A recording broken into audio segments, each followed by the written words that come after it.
Shalom, this is Haftarah Devarim. This is Isaiah 1, the Haftarah for this week. If anyone like to annotate on the screen or raise hand in order to be called on to read, this is how you can do it. Let's get right into it. Isaiah's a fun book. Let's see what we can discover. Who wants to read first? All right, I'll read.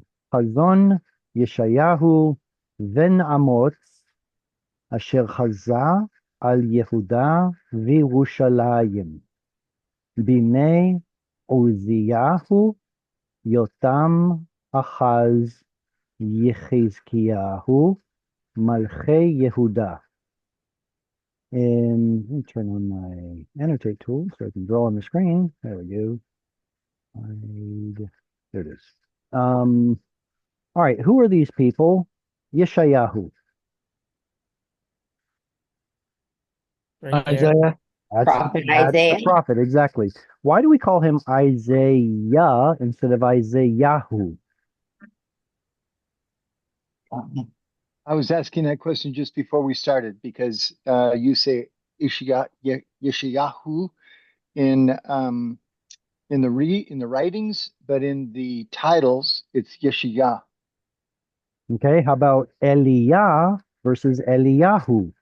How about Yirmiyah instead of Yirmiyahu? And there was a concerted effort during, let's see, this would have been post-exile, probably even during the Hellenistic period, when there was a push to not pronounce God's name anymore.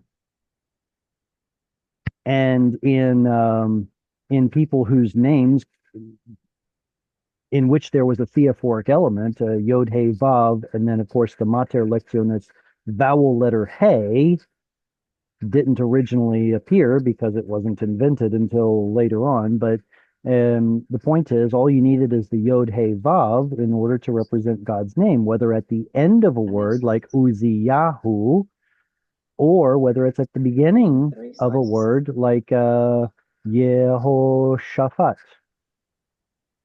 Right? So Yod He Vav is the part that we actually see. If has anyone heard of the what is it called? The curse text, or the curse, what is it? It was a lead tablet that had Paleo Hebrew written on it, and it was like cursing the enemies or something like that. Anyway, it has God's name in it, and it's Yod He Vav, the original form, because the Mater Lectionis letter He hadn't been invented yet. That wasn't until the time of Solomon. And obviously this here is after the time of Solomon, but nevertheless, your names are usually going to preserve older forms.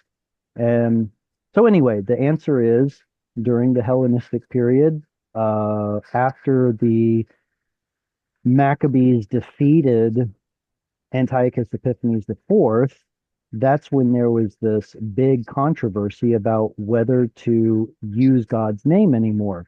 Antiochus Epiphanes forbade the Jews from doing a lot of things that they're supposed to, like following the Torah, eating kosher, pronouncing their own God's name, worshiping the God of Israel, sacrificing to him. And so they ceased all of that. And then after the Maccabean revolt, some of the leaders of the Israelites said, well, we are such a sinful people, we shouldn't even be pronouncing God's name anymore. And so there was this push not to do so. And that is what ultimately became today's rabbinic forbiddance to against pronouncing God's name as Yod He Vav He, as it's written, and instead substitute the word Adonai instead. Let's see, Michael, you have your hand up? Yeah, so you're saying basically that change at the same time as we get Hanukkah, and it's from Judas Maccabeus. Right after, well, that's okay. How we currently celebrate Hanukkah is different than the original story that led to the book, the book, the first and second books of Maccabees. Yes, like the whole miracle of the candles and all that. That didn't show up until Talmud, almost 1,000 years, well, 700 years later. But as far as the Maccabees revolting and winning and overthrowing the Seleucid Greeks, yes, that Maccabee story. After that Wait, is when there's this contention about whether or not you can use God's name in contracts.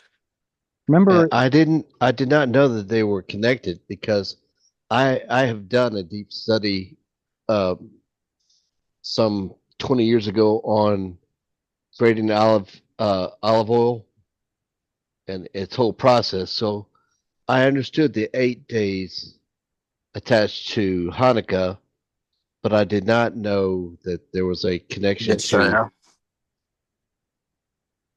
the okay, so this yeah, again, the story of the miracle of the lights is not in the book of Maccabees. It is not in the original source material. And so as far as we can best tell, it didn't happen. It seems to be a story that was created later on. And if you think about the context, it makes sense. Think about Israel living underneath the thumb of Rome. And every year we celebrate and we say, we kicked the Greeks, but that's not exactly something you want to be saying with a Roman soldier with a sword standing next to you. So you invent another story to celebrate the Hanukkah salvation through that, rather than, thumbing your nose at the Romans, as it were. Yeah, but even the invented story can be based on very factual information. Agreed, but it's just not in the original source material. So, I agree with you. I've read through most of the first book of Maccabees, so and I mhm. do know that they had to, uh, or they got rid of all the furniture for that had been contaminated. Yeah, and even the Uh, rocks out of the temple, and they put it aside until a prophet Yeah, should come along and tell them what to do with it. Yeah. All right, so we get Yeshayahu is Isaiah the prophet. His dad was apparently Amoz. Does anybody know what the word ometz is, or le'ametz or ametz? It's courage. Courage. Courage, Courage. exactly. Yeah, courage. And so maybe amotz means courageous or something like that. And he saw a vision concerning what is Yehuda? Judah. Yeah, the southern territory, Judah, or the southern kingdom.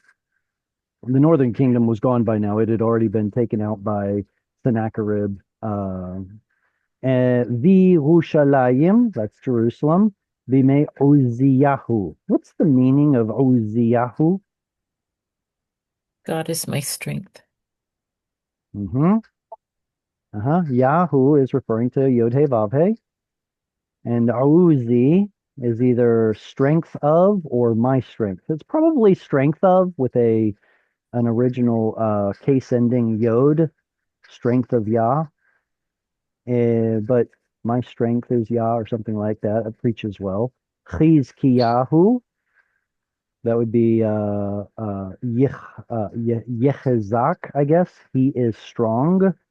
Yahu, the Lord is strong. And those are the Malchei Yehuda, the kings of Judah. All right, questions on that? If not, we'll move on to the next one. Who wants to read? Just a side note that Well, Amos chapter 1, verse 1 talks about the days of Uzziah. So he's speaking of his father, speaking of the days of Uzziah in Amos. and Amos. Okay. All right, who wants to read? Okay, if nobody else wants to. Shimu Shamayim Ha'azinu Eretz.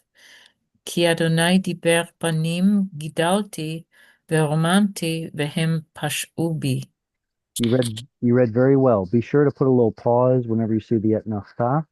Okay. Shim'u shamayim. And there's another one. Shim'u shamayim v'ha'azinu eretz. Ki Adonai diber. Banim gidalti. Veromamti. Vehem pash'uvi. And Shim'u, what kind of a word is Shim'u? I like Imperative. I like Shamu's brother, right? No, it's an imperative. U at the end can only be a couple of different things, either a katal, if the vowels match up, or an imperative. And this one has a chirik, so it's an imperative. Shima'u, hey, you all, 2NP. Shema, listen. Who, you all? Shamayim, which is plural. Hey, you heavens, listen. V'ha'azinu eretz. Is this parallelism? Ha'azinu, give ear, O earth. I I wonder think if so. it is. I wonder if this is what experts call, what is it? I think it's called a merism or a merismus. Merismus or something like that. And I thought, mer. Well, I guess it doesn't matter what I think.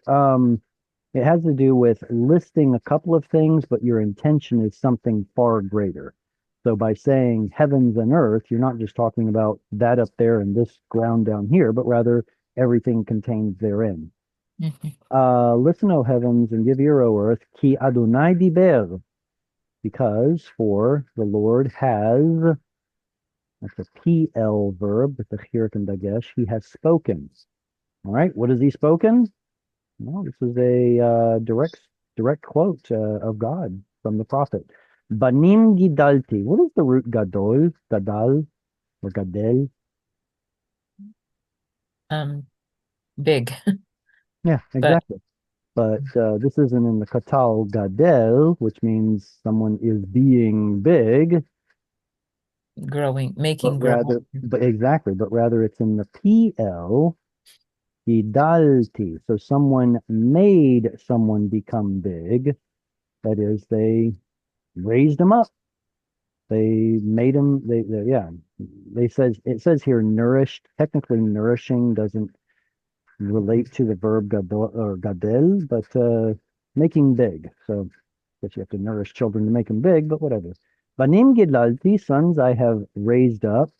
Veromamti. What is the root of this word?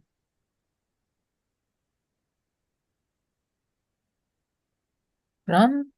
Yeah, it throws us for a bit of a loop because there appear to be four letters in the space where the root should be. Um, but the root is rum, to be high up. Rum is to be high up. That's the call verb. But in the PL, it gets a special form called polel. And we get this romam, or romem, really. And the three Oh, MS, it's little romem, mem. or exactly, lirarmem, or romamti. I did it. I caused someone to be ram, high up. So I raised them and I exalted them, really.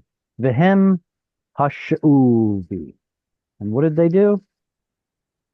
Pesha is a transgression. They did the action of pasha. They pashuvi. They sinned or rebelled or transgressed against me. Oh, this sounds like an indictment. Mhm. All right, who wants to read next? One quick observation Yeah, go ahead, Tim. on the first word, shimu. Shema always appears to be imperative.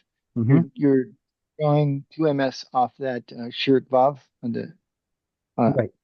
If and Well, if the word is shamu, like this, then that vowel tells me that it has to be a katal, essentially completed tense. That would be a 3CP, they heard or listened or obeyed. Mhm. But with the chirik, it can't be a katal. So The is uh, that the chirik requires something else. That's an imperative. It's basically ish M'u with a lopped off tav. It's an imperative. And then fix the double shvat becomes shim'u. So that is your 2NP imperative. okay? So I was incorrectly looking at that in the Hifil. It's not Hifil. Hifil katal, not Right. Hifil katal. That one over there is, though, you have a hey with a patach under it and a chirik yod. That's what you're looking for in the hifil. And then the chirik yod at the end makes it 2FS, I'm speaking to a female, a feminine object or whatever, and that's the earth. You, O earth, give ear. Imperative. So what is the root of that, Jared? Ozen, oznayim, ears. Ozen. So azan would be the verb, the three root verb of Well, the three root letter would be Aleph Zayin Nun, but I don't think that it shows up in the Kal Binyan. It only shows up in nouns and in the he field. And the Shim'u. Shemu uh it's pronounced Shemu, but the hero Israel is Shemai, so Yeah. it's Shema. spelled differently. So there's a different, yeah, when we're talking about the Shema, that's going to have a Shva here and a Patach there, Shema Yisrael. So this is also imperative. It just doesn't have the U at the end. So we're not speaking to you all, but rather each of you individually, 2MS. We're taking the verb Tishma, which means you will hear, Yiktol, lopping off the Tav, and that's what makes the imperative form. All of the imperative forms have the Yiktol Tav lopped off. So Tishma becomes Shma, you a man. Tishma'u becomes Shima'u, you guys. Correct. All right, who wants to read the next verse?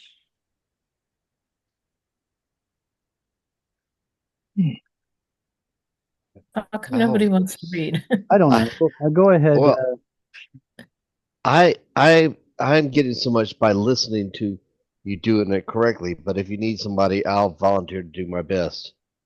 But I don't know enough. I'm Well, just grasping, okay. Well, look, following you good. right. If you're hesitating and Cheryl wants to, then Cheryl, go ahead and read. Okay, ידע שור קונהו, וחמור אבוס בעליו. ישראל לא ידע, עמי לא התבונן. Good. Where's the halfway point of this verse? Under Ba'alav, there is an etnachta. Good. So you Yeah. found that symbol. That's what tells you there's a halfway point and logical halfway point, not necessarily physical, but whatever. And so that means when we're reading, there's going to be a little bit of a pause there. Where are, if I can say it this way, where are the quarter marks of this verse? Hanehu and Because of Yada. this symbol? And Yada. Yada. Mm-hmm. Okay, those are very well-known quarter marking symbols. Revia. So Unefka. let's put a double line right there for the halfway, and this is going to be the singular, the quarter mark. Yada shol konehu v'chamor evus ba'alav.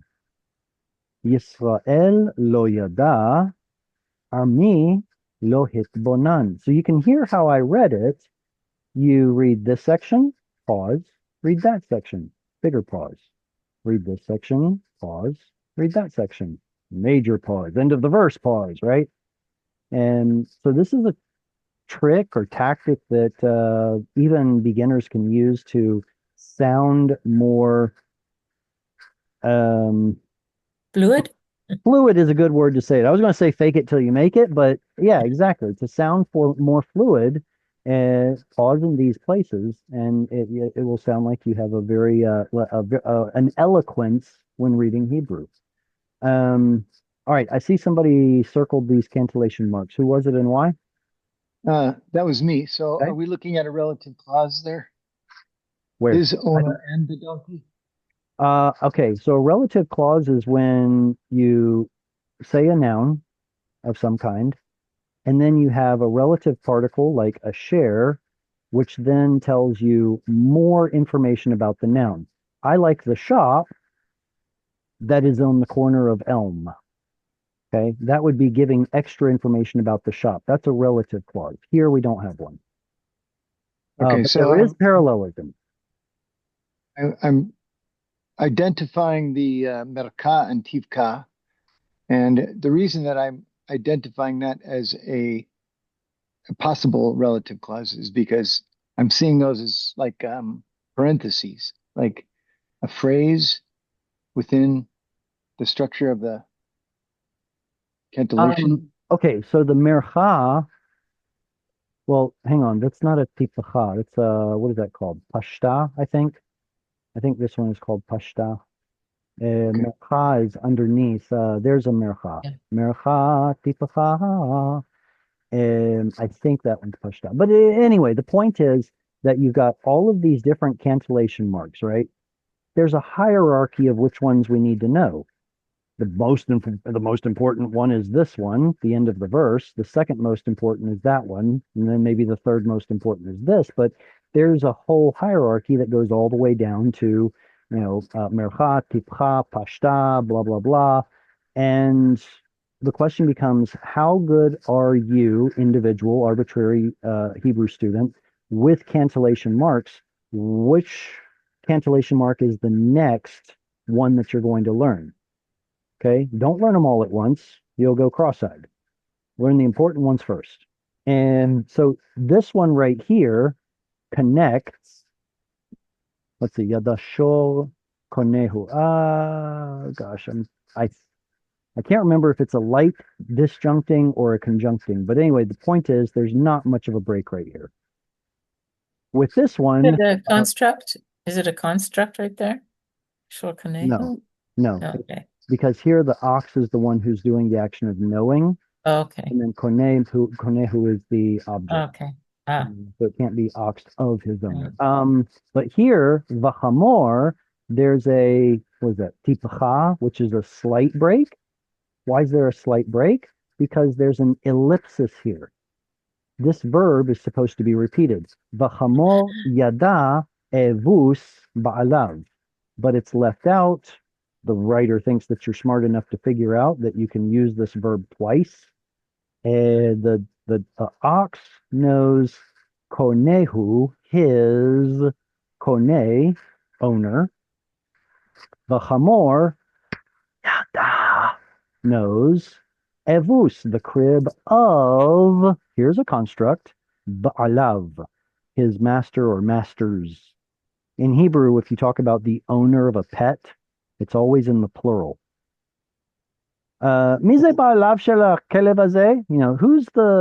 owner or the owners of this dog? And so that's why it's in the plural right here, ba'alav. So I guess right here I could say in place of the donkey, my dog knows his crate. Right. But Israel, lo yada.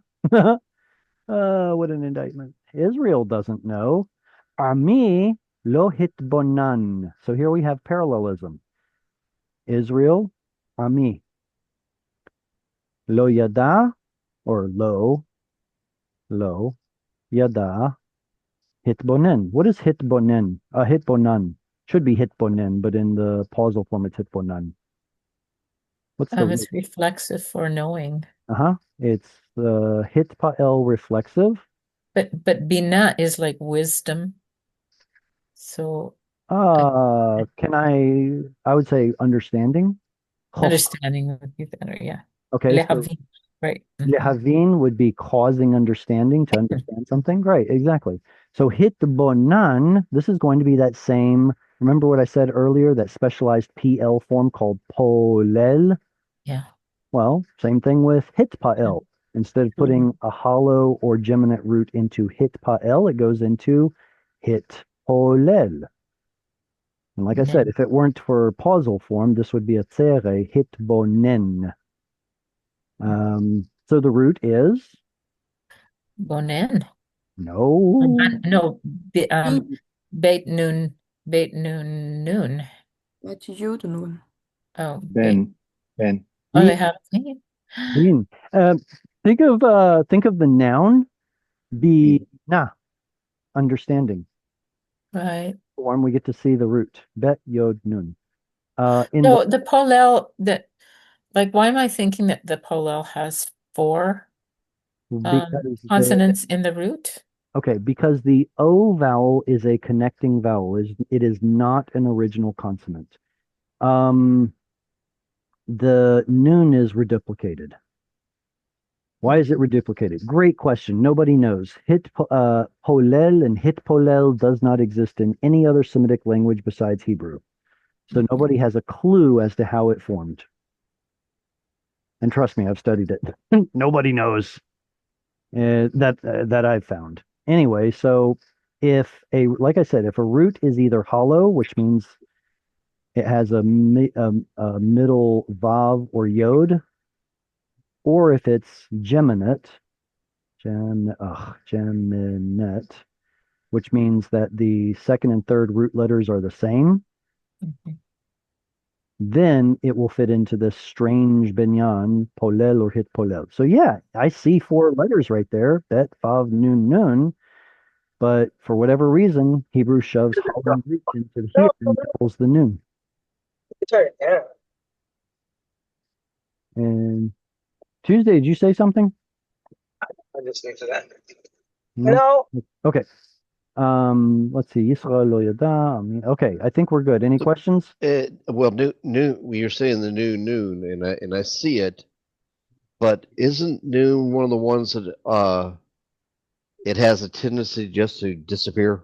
At the end of a syllable, noon has a tendency to disappear, or rather assimilate into the following letter as a dagesh. So, so is that essentially being a four-letter root? We would actually consider that anywhere else that the second noon assimilated?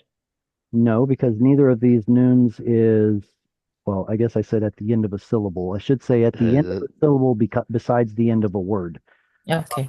So neither of these fits the bill. okay. Noon starts the syllable, and this one's at the end of the word, which doesn't always assimilate. So no, neither of these are assimilated. But Mm. but back to the original point, the root is not bet nun nun. No. Bet vav nun nun. It's bet yod nun. It's just that hollow roots get shoved into that benyan instead of pl or hit pa'el. All right, who wants to read? Annie, do you want to read? Yeah, I can. All right, please. Yeah. Um, hoi, goi, ho, hote, כבד, עוון, זיעה, מאים, בנים, משחיתים, עוז- עוזבו את אדוני, ניאצו את קדוש ישראל, נא, oh, sorry. I just, You're fine. sorry. Can you see it? The last two words? Na, Nazu, Nazu, Nazoru. uh, So, yeah. Is Oh, everything okay? Can you see the last one? I need to adjust my screen. Sorry. Oh, okay. No problem. Maybe aho. Yes, that's right. The last word is achor. And so I do want to jump back to one word. If you can see it, it's this one right here. Now, Yeah. you're clever because you made a kamatz katan there, but is it supposed to be? Oh, as wu. Right. This is okay. It's a what? Tell me. Uh, uh, verb. It's a verb. Exactly. It's more accurately, it's a kal katal verb, and katal is supposed to have vowels, right? So Yeah. there is your long vowel. This one is the one that reduced to shva. So Mm-hmm. if you have a long vowel, then that means the syllable ends here. You can be certain it's not kamatz katan. Um, okay, since we're on the topic, Annie, is there ever a time when a kal verb does have a kamatz katan in it? If you need help, you can ask for help. No, no, no. You don't need help, or you don't think there is one? I think there's not one. Okay, how about this?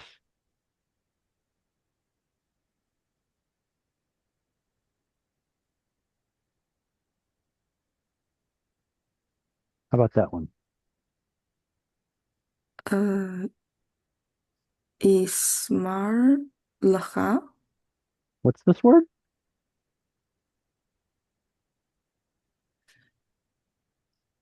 There's a yik-tol Uh, yod at the front. yeah. Oh, it's more. It's Very more. good. Good. So Oh. here's an example where the cholam is no longer in the stress syllable because of the makef, right? Mm-hmm. So the stress is now over here. Bam, you have a closed and unstressed syllable. There's a kamatz katan. How about mm, oh, how about this one?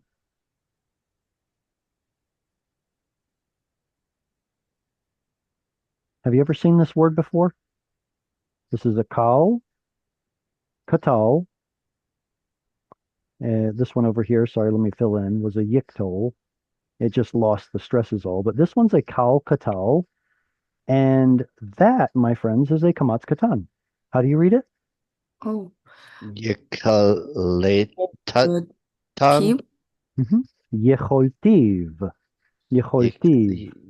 So The T. we've got a vav at the end, which is a pronominal suffix, 3ms. What is the katal suffix t? First, first commons. Yeah, I Second. did it. Exactly. I did it. First common singular. What is the verb yachol? Oh, Yahoo. Yeah, you recognize it, don't you? Yeah. What is it? Oh, means he was able to. Was able. Exactly. This is the 3ms form, he was able. So there are a couple of stative verbs that get an O themed vowel. There aren't many, and Yehol is definitely the most commonly known one. Katon is probably the other second most well known. Like katonti, I have been small. All right. One last example. How about this one?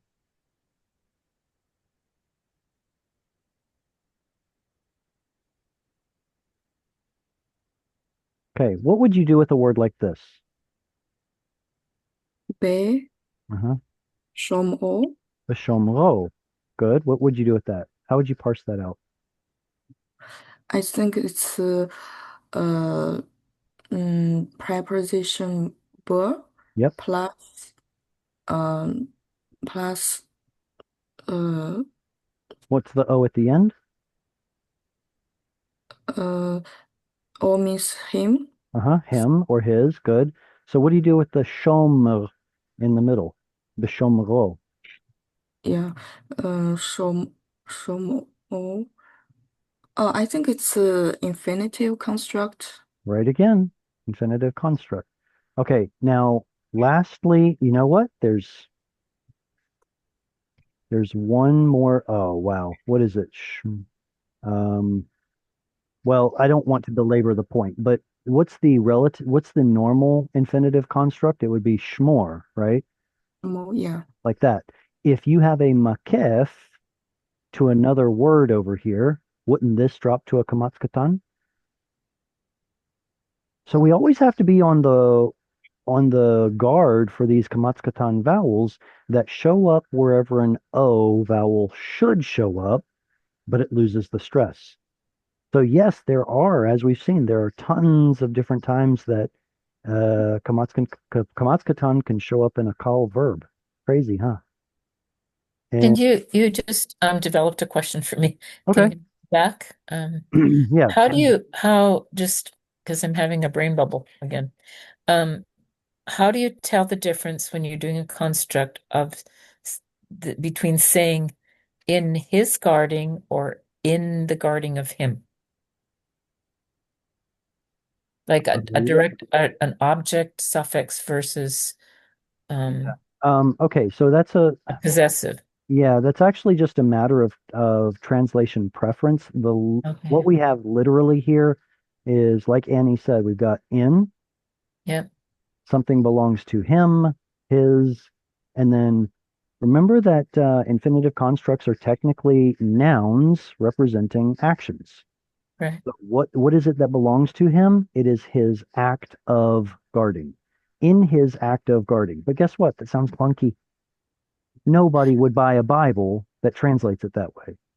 They would. So when So it's a direct, the translator says, well, let me iron this out and turns it into a parsed verb and says, when he was guarding.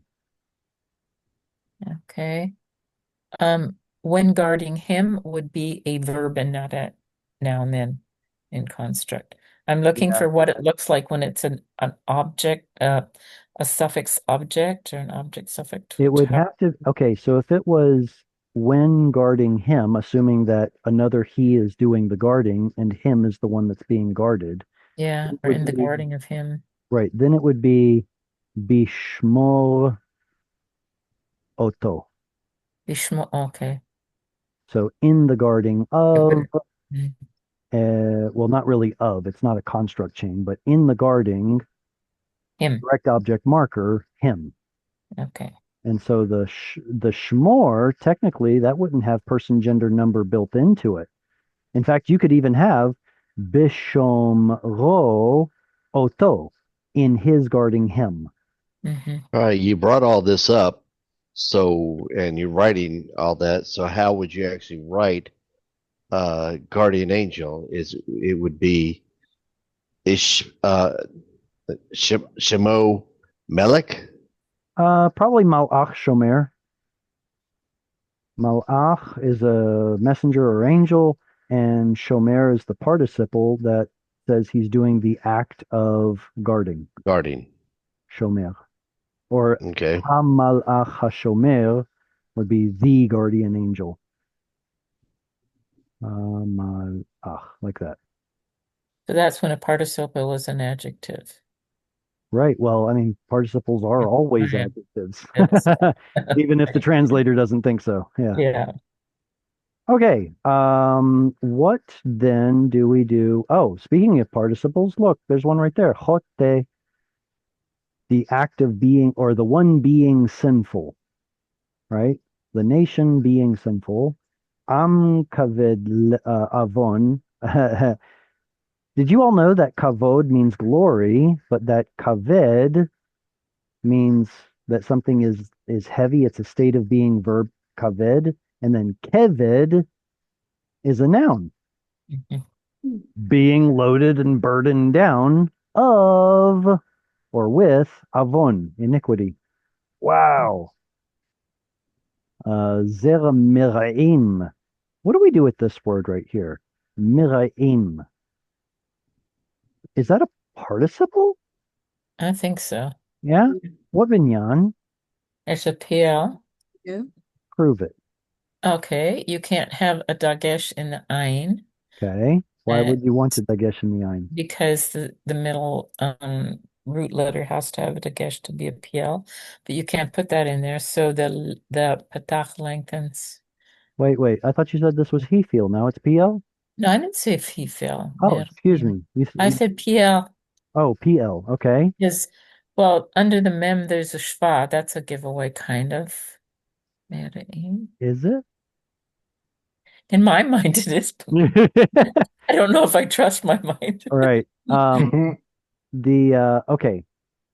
Let's work with okay, first off, there's an im.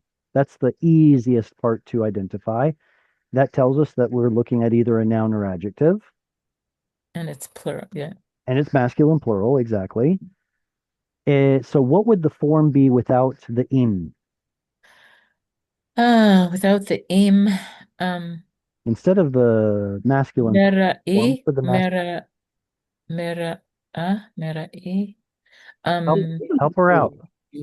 What do you say, mere, Annie? What do you say? Mary, Is it yod. more? More. It's not more. Otherwise, the O vowel would be well, I guess you'd have to kind of evidence why there should be an O vowel. Oh, And it's fine there. It's put a tell the you what, men let's skip this part. What's the root? ra Ra, ra. Ah, Okay, those are two letters. What's the the triconsonantal root? yod. yod. If it's a yod, then it means to pasture. Okay, so it's a hey. Well, no, hey, vowel hey. Guess. Okay, vowel hey cannot be a root letter, and consonantal hey that doesn't exist in Hebrew. And Ein, Hmm. yes, both Tim and Tuesday got it. It is a resh ein ein, Incidentally, the designation ein means that the second and third root letters are the same. And in this particular root, it's a literally doubled ein. But I digress. So Resh Ein Yod has to do with pasturing and being a friend and helping Yeah. and nourishing, whereas Resh Ein, and in fact, if I'm not mistaken, these are Ein 2, whereas this one is Ein 1, means to be evil. And that's what the May Raim Well, apparently, well, at is. least The according, eem makes it plural, right? yeah, it makes it a masculine plural, but we're trying to figure out what would this form be without that eem on the end, and we're stumped so far. The Ra is Okay, just the of evil. okay. The answer is no. No, Here's okay. what we've got. We've got a shva here, and we've got a tsere there. Explain these. What participle has a mem at the front With a schwa. with a shva, and the first root letter has a tsere? The meatball? No, Nifal doesn't have a No, mem. It has a nun. I'm still thinking PL. All right, so here's the thing. If it were a PL, it would be, well, it would actually show all three root letters, actually. It would be me, ra, ea. Hmm. We can't put a patach here because we can't put a dagesh there, but the PL participle is shva, patach, dagesh, but the ayin got in the way. Mira'eya or mira'ah. I don't think this form exists in the Bible. Well, the only participle that has a schwa under it is the PL or the PUL, isn't it? Under the mem in the participle. Let's try this. What's this word? Mevin. Very good. Maybe. Mevin. What is this word right here? No.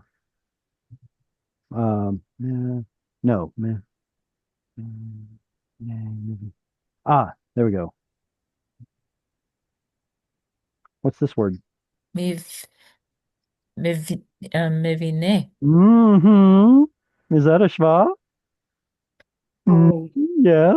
See, the problem is that if the stress gets too far away, any long vowel drops to schwa. Okay. Oh, so you're saying because there's an aim, something else dropped to a schwa. Bam! Okay. Now, armed with that information, please tell me, why is there an IE vowel right here? I say IE vowel on purpose because tsere usually It's an It's a E. second audible schwa reduced to seri. well, tsere is a long vowel. It's not a reduced vowel. Yes, but it can be a chirik and chirikim Bam! and All right, yeah. again. All right, so the back to our original question, what would the masculine singular form be? It would be Meria. Yeah. maybe. Meria. Now, if we want to contract this, we can because it's irregular and it can become mere. And then that's where you get the mereim, where this one drops to a shva because it's too far away. Mhm. Bam. So armed with that information, what binyan are we looking at? Mhm. Is it a refill? Hmm. E. Yeah, think about over here where I wrote mevin. Oops, if I spell it correctly. So essentially, when you have irregular roots where a consonant goes missing, this turns into a long vowel, either tsere or kamatz, depending on the form. Um, so this is going to be ones who are causing evil. He And the translator said, well, that's too clunky. Let's just call it evildoers. Zera, offspring or seed of those who cause evil. Banim mashchitim, parallelism. This is saying the same thing twice using different words. Who are banim mashchitim. Well, here we get all three root letters. So our patach stays instead of converting to a long vowel than a shva. So Yeah. patach, hirak, yod, there's no doubt that that's a he feel. That's easy. That So one's that easy. one wasn't. So it's only hard when one of the three root letters goes missing. Arr! Okay, what is the root I have a mashchit? question. Yes, question Tuesday. So are you saying that when you have iron participle he field, the mem is going to have sere? Do you mean to ask if the resh is what's going to have tsere? The mem has a shva. What do you mean by the mem have? Oh, you're saying, oh, yes, yes, yes. Now I understand your question. Correct. So let's look at some examples of the masculine singular form of irregular roots. Oh, mekim. I guess it's no, it's just going to be he feel. That's what it is. Look, like mekim causing something to kum. Why? Because in he feel we expect there to be a chirik, and if one of the root letters goes missing, like this, it turns into a tsere. Hekim, he caused to arise. So I guess what I'm saying is that the he feel is going to have a tsere under the hey or the mem, unless When there's a missing root letter. when there's a missing root. Well, here it's hollow roots, but if we take another ein root like this one, pei resh resh, it's hefer, to shatter. Or is this correct? Hesev, I think hesev, to cause something to spin. He, come on, there's got to be another. Hey, ooh, hetev. Well, no, that's a little different because there's a yod at the front. But hetev, we lost the root and it became a vowel. So again, tsere. Hey, what's some other ones? Oh, hey meat. Hey meat Cause today. is causing, putting someone to death, causing them to die. So all of these are either hollow or ein. Yeah. Yeah, I guess that's what I'm saying. Does that answer your This question, Tuesday? And if they're all is, plural, then they all. Oh, sorry, Tuesday. Go ahead. and that's the katal and the participle forms, right? Right. And in the yiktol, it would turn into kamatz. He will shatter would be yafer. So it's still a long vowel, but now it switches from an IE vowel to an A vowel because it's in the yiktol. Correct. And yes, Cheryl, your question, if we move So if we stress, made them plural, if we yeah, made these plural, then the the then the tere, mem would fall to shva. the tere would reduce to a Yep. shva if you move the stress farther away. Yes, correct. All right, so what is the meaning of mashchitim or mashchit? Corrupt, as it says right there. I know I can Making, read, but making corrupt. shachat means to waste. So Oh, mashchitim are the ones who are causing waste. Well, the point is when you destroy something, when you corrupt something, it's no longer usable. It's now wasted. Uh, mm. so, I mean, I'm just kind of throwing that out there, but yeah, the translator would respectfully disagree. And we talked about this. Azavu et Adonai. They have forsaken or left the Lord. Ni'atzu. Ni'atzu.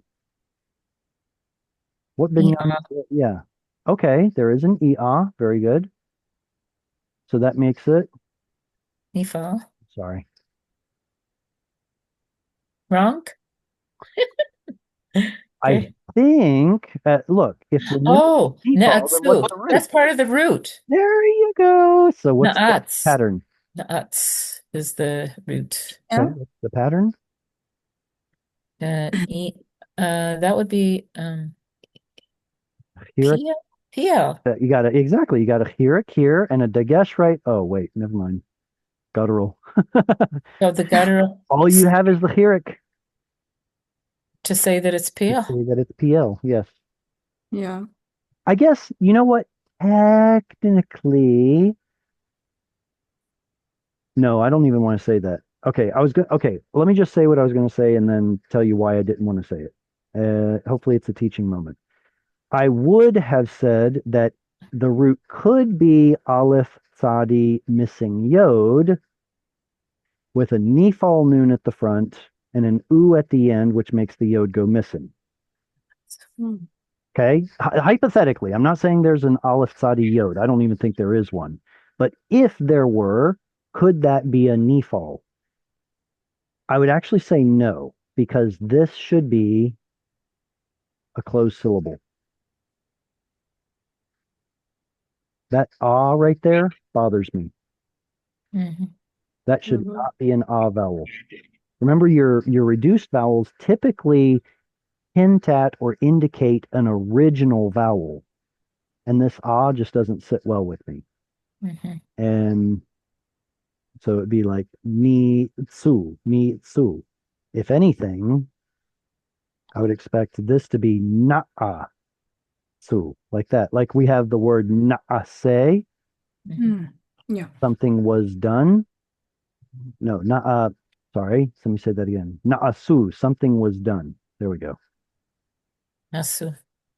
Um, I would expect those vowels to be the same. For them to be different like this tells me the chirik is more important. PL. Yeah. Uh, Now, can I ask you a question? you just did. Na'at. Something tells me in my head that Hebrew has that word used differently. Something to do with the way somebody looks at somebody. Am I wrong? Anybody that knows modern Hebrew? I'm just Yeah. curious.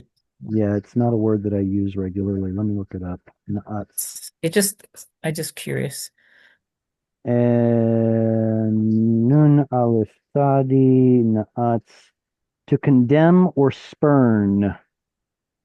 Um, condemn, spurn, despise, angry, wrathful, condemn, spurn, blasphemed, condemn, despise, contempt, blasphemy. Um, I yeah, want to look in that's Pali. a modern Hebrew. Oh, so it is the same kind of idea, Well, yeah, but I mean, but more so. if you give someone a look of nuts, then I guess that would be a pretty unfriendly way Hmm. to look at somebody. I hear you. Michael, you've got your hand up.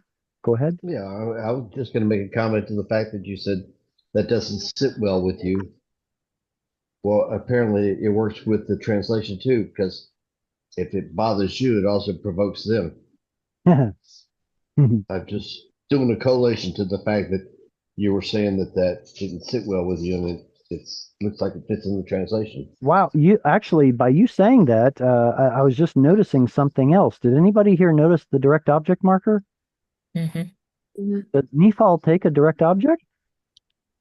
Oh It's no. not Nepal. It's not. No, It's no, not I'm saying if we would have gone with our initial Nepal. Yeah. thought about it being Nifal, then we would have a problem with the direct object marker. So the Yeah. context here is saying, maybe it's not a Nifal. So the whole thing is offensive. It's confirmation. Mhm. Confirmation. And Kadosh Yisrael. What's the absolute form of this word Kadosh? Since we're Mm. talking about reduced vowels, Kadosh. Oh, hello. Those. But in construct form, that drops because it's too far away from the stress. Kadosh becomes Kadosh Yisrael. All right, here's a interesting one. Nazoru. What do we do with that? Nazoru.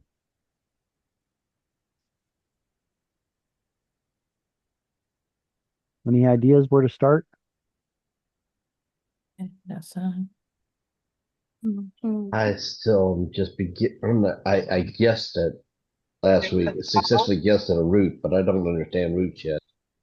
So I'm assuming the root is So the you've got several ways to look at this, right? You could look for the Mhm. pattern, you could look for the root, you could look for the form, you could look for the binyan.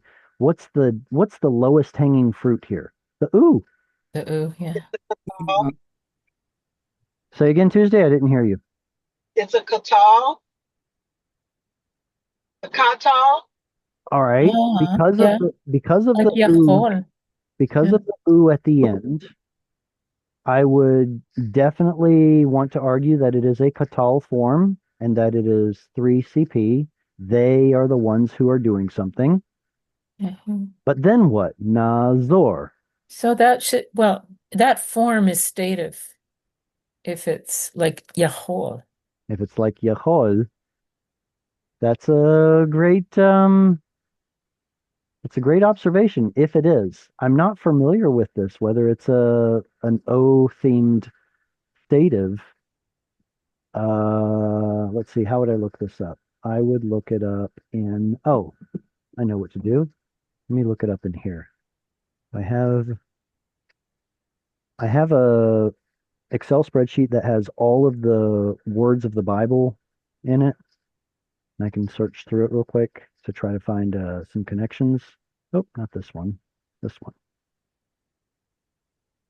And I want to look up Nazoru.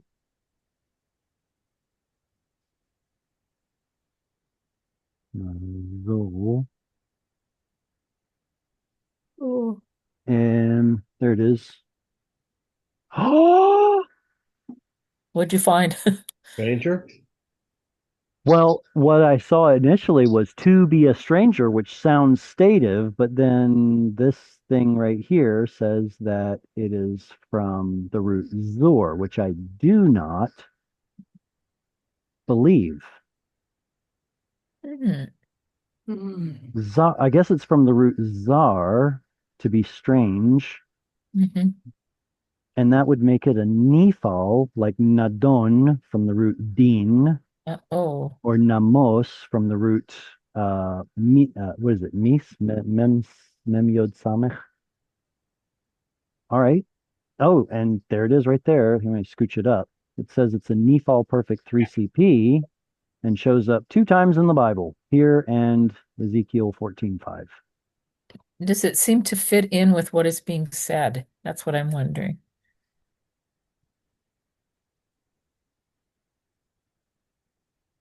They have burned the Holy Form One of backward. Israel and become strange backwards, Hmm. like gone back to Hmm. being foreign or strange.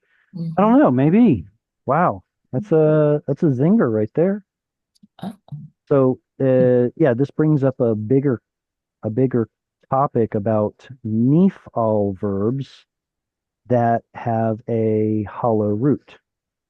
Yes, they do have a hollow root. If the example that I first came up with is nadon. Nadon. The remember earlier when I was talking about nifal, I would have expected na'a like that with vowel harmonization.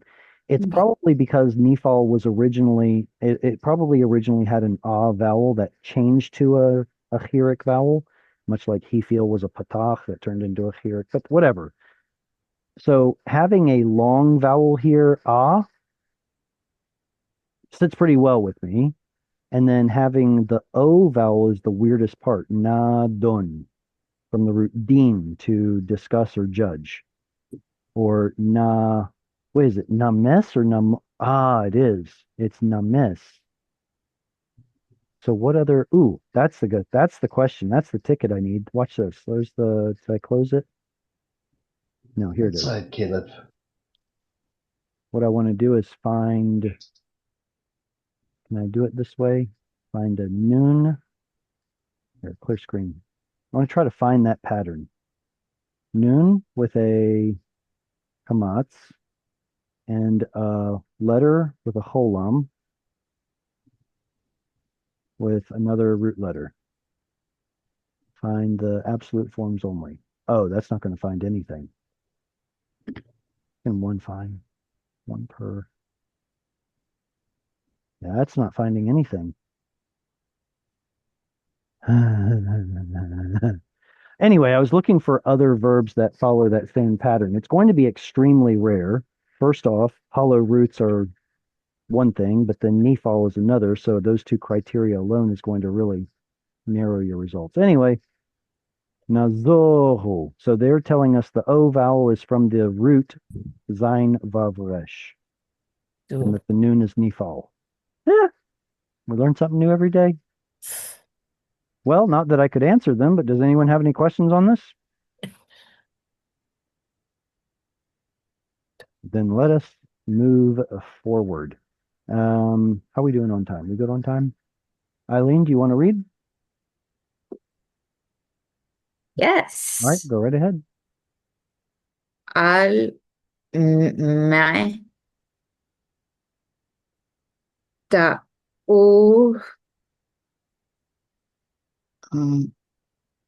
od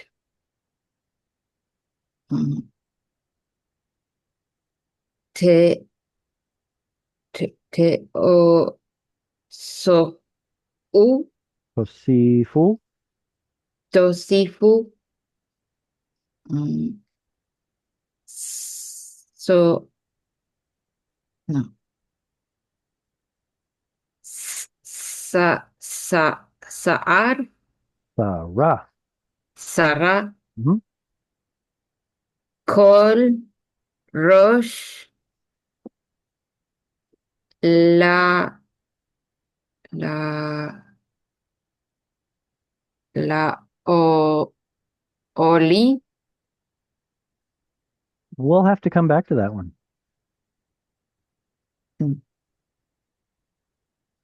All right. La Holi Let me just give it away. It's probably loholi with a kamatz katan. La Loholi. Holi Bekol La Ba Levav. Levav Da Uli Well, the vav has a vowel attached to it. That makes the vav consonantal, and the dot in it, therefore, being strong dagesh. Davai. Davai Mm-hmm. Alme excuse me, tuku od tosifu sara kol rosh locholi v'chol levav davai. Whew, I feel like I'm reading a really high level of Hebrew right now. Isaiah is challenging, probably almost as challenging as Job. All right, let's start with the easy part. Alme, upon what? This is the word what. It shows up a little bit differently depending on what's surrounding it or the I don't know. I guess I should say the dialect of the writer. Tuku. What are we going to do with the word tuku? Not a tuki, but a tuku.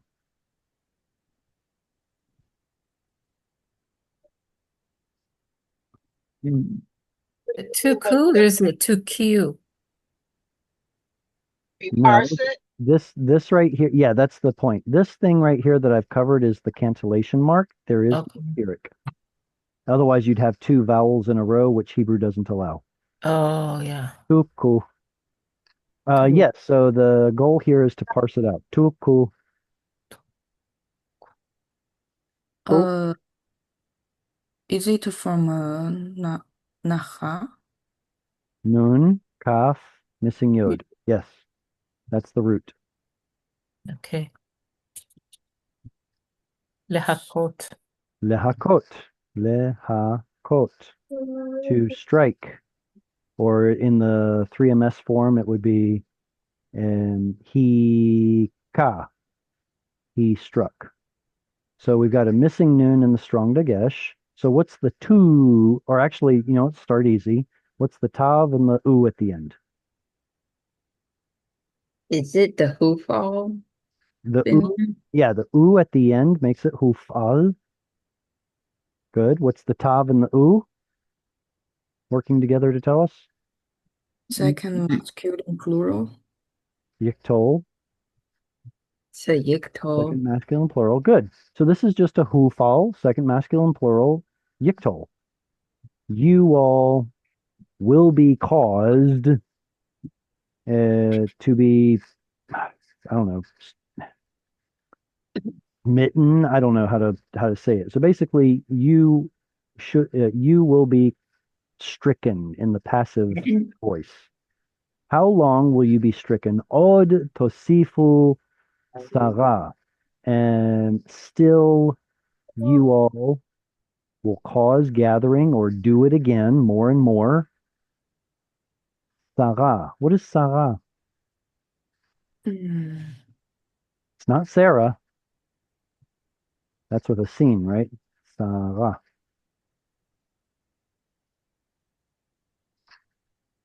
Is it something rebellious?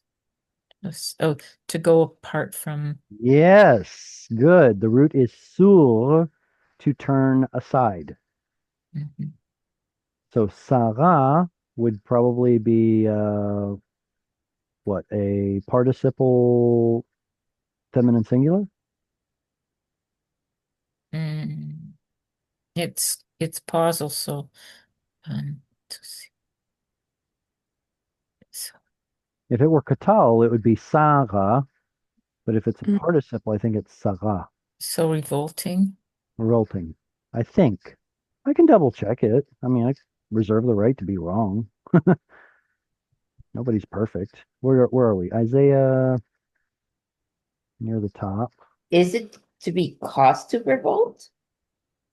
The Well, act?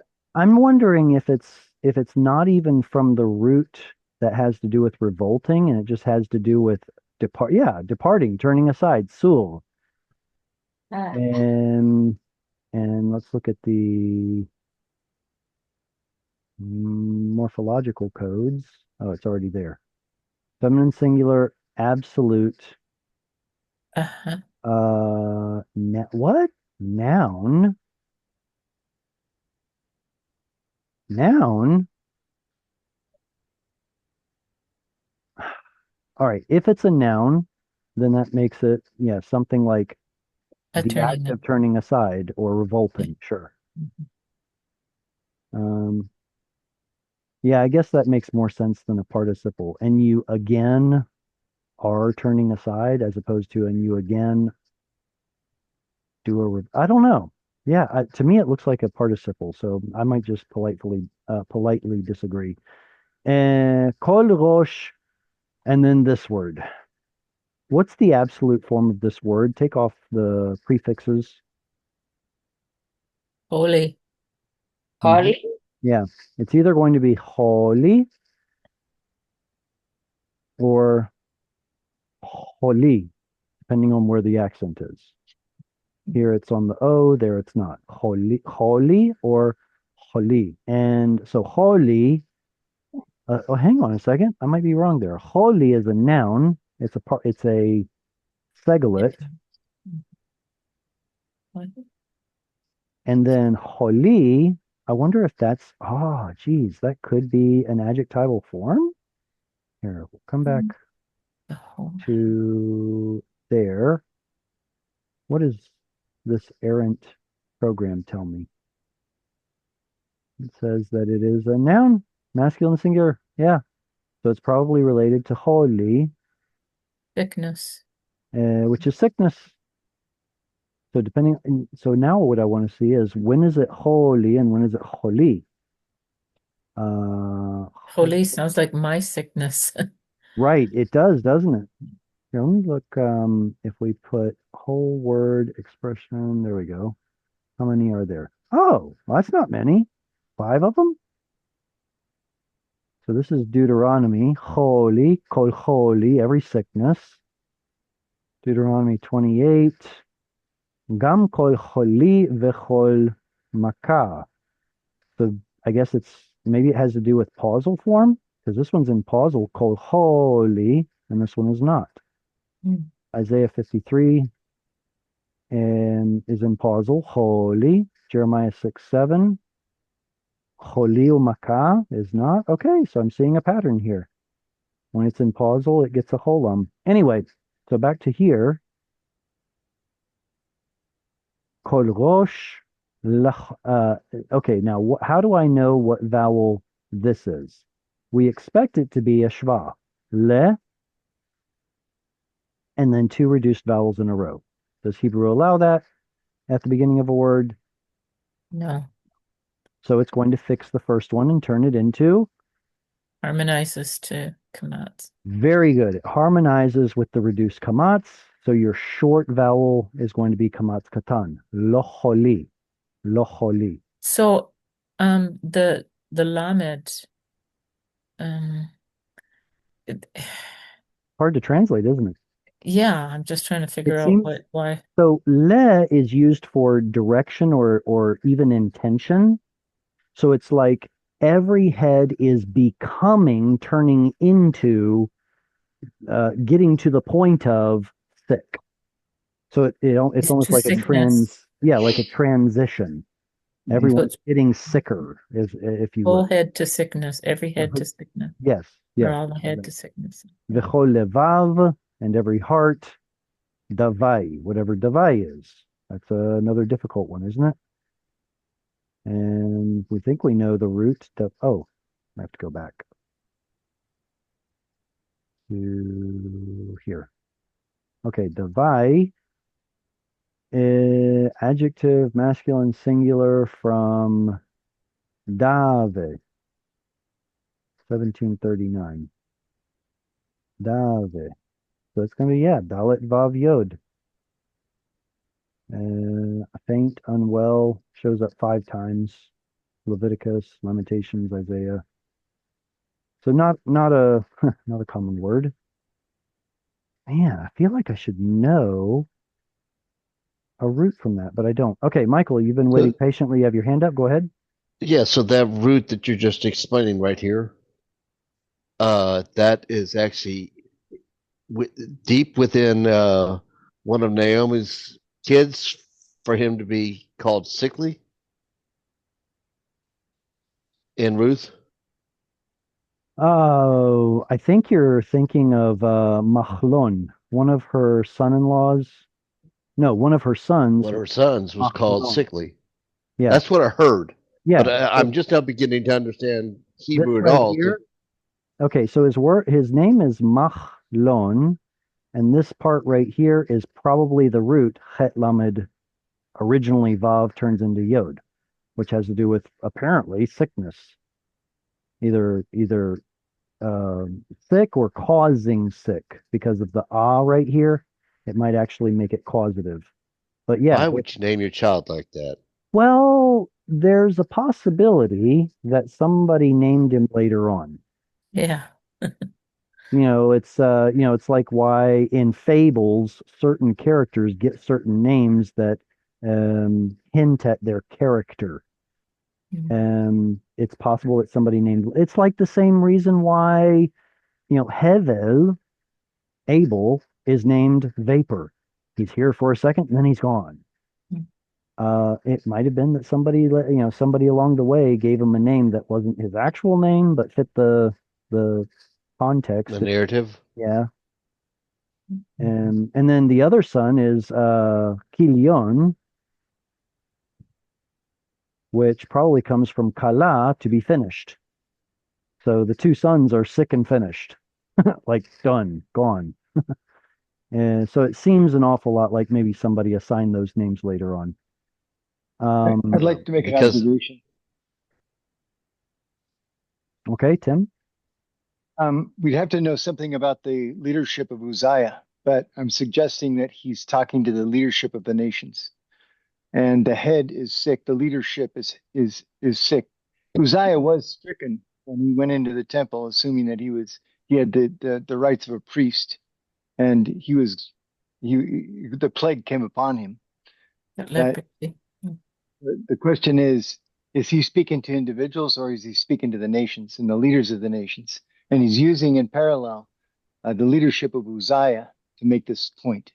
I'm Cheryl, what did just you want throwing to it say? out. I just said he got leprosy when he went into the holy place, Okay. right? To stop him from Um, getting.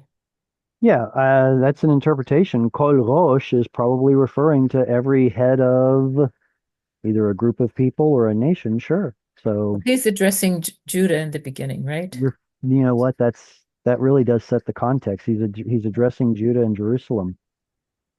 Hmm. Yeah, So I'm gonna have to go with that.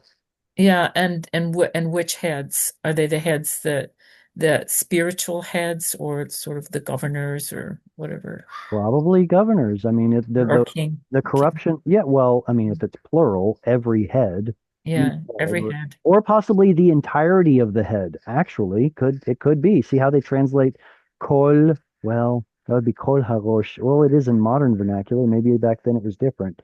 But basically, entirety of head, locholi. So, okay, so is it the whole, like mostly in English, they say if the head is sick, the whole body is sick. That's how they translate that into English. But here it could be translated a couple of different ways. Right. Every head or all the head. Yeah, exactly. So the word the isn't really here, and the root kalal means something like entirety. Uh-huh. The whole head. So it could be all of the head or every head, just depending on the context. And let's see, what was I going to say? Nah, I can't remember. Michael, do Well, you want to add something? only in semi confirmation for you, if it's any worthwhile. About a year ago, I had heard from another person who's actually passed away now. They said that Jeremiah was the highest um, level of Hebrew in the Old Testament, just like Luke is uh, does the highest level of Greek in the New Testament. And your comment earlier about how the level of Hebrew that you're reading here, I'm just saying I have heard from somebody else that said that not Isaiah, but they said Jeremiah is the highest level of college level, if you Yeah, will. yeah, I'm impressed with Jeremiah. I don't know if I could, say that definitively, but yeah, who knows? Maybe Jeremiah is definitely impressive. That's what But then this again, there's a person lot in said the same thing Isaiah you. that's impressive too. So He wasn't taken from Isaiah, but he just yeah, said Jeremiah was the highest. And yeah, actually, there's Isaiah. One of them is actually a priest. I think it's Jeremiah, Jeremiah. Hmm. and Isaiah was not a priest to say, and he was just referring to the level of instruction that Jeremiah had received Yeah, before the, his captivity. right. All right. Thank you for The sharing. All right, who wants to read next? Tuesday. Oh, yeah, Tuesday. Do you want to? I don't think she's read. All right. I'll go again if nobody Yeah. wants. All right, go ahead. Okay. מכף רגל ועד ראש אין בו מתום, פצע וחבורה ומכה טריה.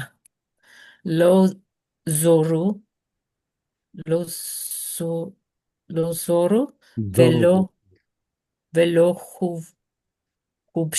חובשו Well, where's ולא, your stress? ולא לא חובשו Pausal, right? ולא did I say it right? Yes, you Hubash. did. I was just saying that it's in pausal, and that's why it's stressed there. Hubash. Okay. ולא חובשו ולא רוככה בשמן. Shaman. Wow. Okay, so that's a really gross picture in my mind as you're reading Ah, that. Mikaf regel ve'ad rosh en bo metom. Petza vechabura umaka triya. Does anyone know the modern Hebrew word for fresh, like fresh טרי. vegetables? Tari. טרי. Good. So this is triya, the feminine form, referring to a fresh beating or a fresh striking. So the word putrefying probably isn't a fair Mhm. assessment because that wouldn't be fresh, but it's like you got a raw wound. Ew. Lo zoru velo chubashu velo rukacha bashaman. All right, so it's not rukacha. Does anyone know the root of this word, rukacha? Can you tell from the pattern? Ah, soften, isn't it? To soften. Yes, the word rach is the adjectival form. The root is resh kaf kaf. And it has to do with being soft. Remember, poor Leah was described as having a nayim rakot, soft eyes, and it's translated 1,000 different ways. Oh, she was ugly. Oh, her eyes were too close together. I don't know, but they're simply called soft. She had soft eyes, and for whatever reason, her sister looked better. So this is rukacha. What pattern is that? Ooh, ah. It sounds like it's a pual. Very good. So you've got the pual u with the Okay. strong dagesh. Rukacha, like they have not been softened, or she has not been softened. Bashaman with oil. Mhm, And lo chabashu, or sorry, chubashu. There's another pual, right? Strong mhm, kibbutz. So chavash is to bind up. This one I'm having trouble with. Anyone else? Lo zohu. mhm. Let's Yeah. take some guesses. What could the root be? Didn't we do something similar already? Zar, We were talking Zor. about Oh, nazoru. yeah. No, what was it? Was it nazoru? And we said it It's was a nifal from Nazur. Sur. that means to be Sur. strange. Hmm. Strange. So this, I don't know why there would be an O sound right there. Nazoru. They're talking about sores. So, And that should tell us that we're looking at a katal. 3 CP. They something. Lozoru. you know, All right. could it be, would it still be Pual with the Because of the resh. because of You are the so smart. no, I'm I want just to be smart stabbing like in the you one dark of the here. days. Here, let's have a look. It says call passive participle from zur to be strange. I don't know. I don't trust everything I read in the dictionary. A call passive participle from a hollow root. I'm not sure I have ever seen one of those before. Huh. Yeah, I'm sorry. I don't buy it. I'd want to I'd want to get a second opinion before I ran with that. In the meantime, I'm going to say nope, I don't know, and stick it in the file for later. Mhm. But yeah, so they translate it as they have not been closed or bound up or softened with oil. And mikaf regel from the sole of or the palm of the foot, the ad rosh and up to the head, en bo matom. Any takers on what the root of matom could be? From purity, from clean cleanliness. Yeah, when I think Tone of, is purity, wholeness, see, that's what I'm thinking is that it comes from the root tamam to be um, complete pure. Mm. or simple or I mean, in some contexts, finished, but coming to a complete end, perfect. There's a different number of different ways to translate it, but if it's from tamam, then that kind of would make sense. But then what do you do with the mem and shva? I thought it was from But then it would need a chirik and dagesh, uh, mi tom. tone, Mikaflik. However, here it says ein, there is not bo. This needs to be a noun. It's not in it. There's no matom in it. Mm. So what's the noun matom? That's the question. Right Did I? there. Oh, it's right in front of my face. Yeah, Uh, well, that's not right. it's a noun. It says it's a noun, masculine, singular, absolute, but we already knew that. Is it? Hang on, let me go over here. see if this is. Yeah, that's all over the place. Ah, there it is. Matom. 4974 comes from this root here. It says tamam. Mhm. 49. What was it? Four. Gosh, come back. Where are you? Please. There we go. Go back down. What number did it say? Matom 4974. 4974. Matom.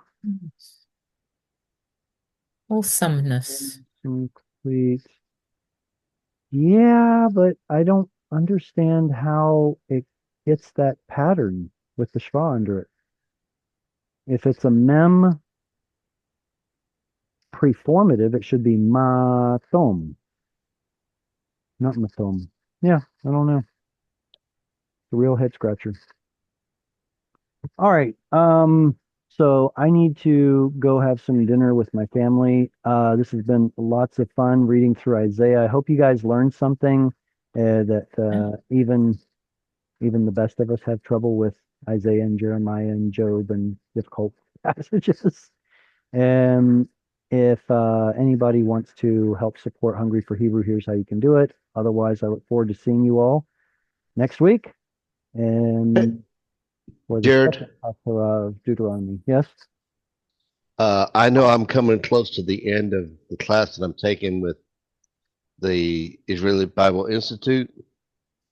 Can you email me some information how I can get more connected with your classes Uh, on for you're right. Well, I mean, that's a good question. I'm currently not offering any new classes. I have this, and I have several classes that are already going and not accepting new students. So I don't know.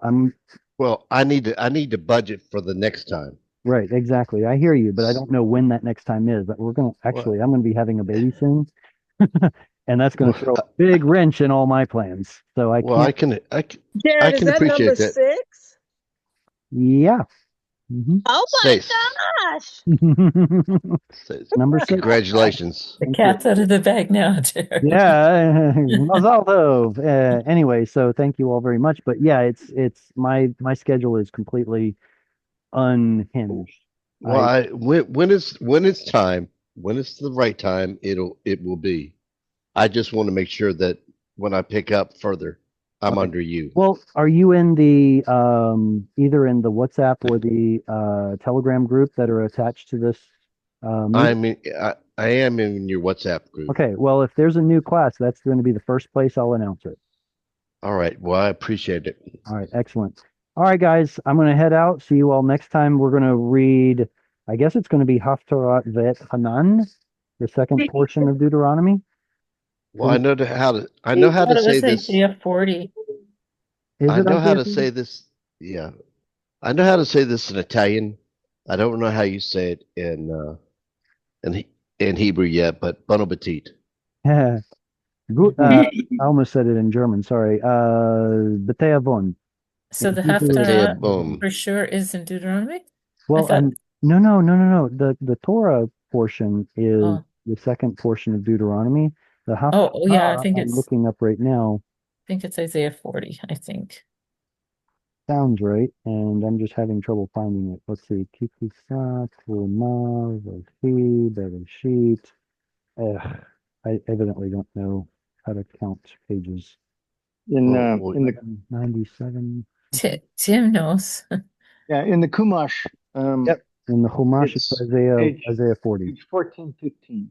40, okay. well, can I can I say something in closing Mm-hmm. or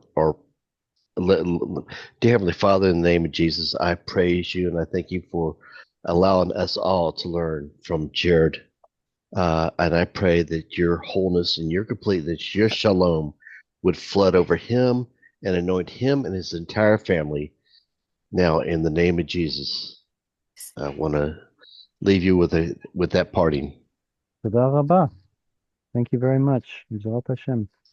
All right, guys. Thank you so much. See you next week for Vet Hanan, Isaiah 40. Yitrot v'shalom. Yitrut. Thank you, Yitrat Karen. shalom. Much.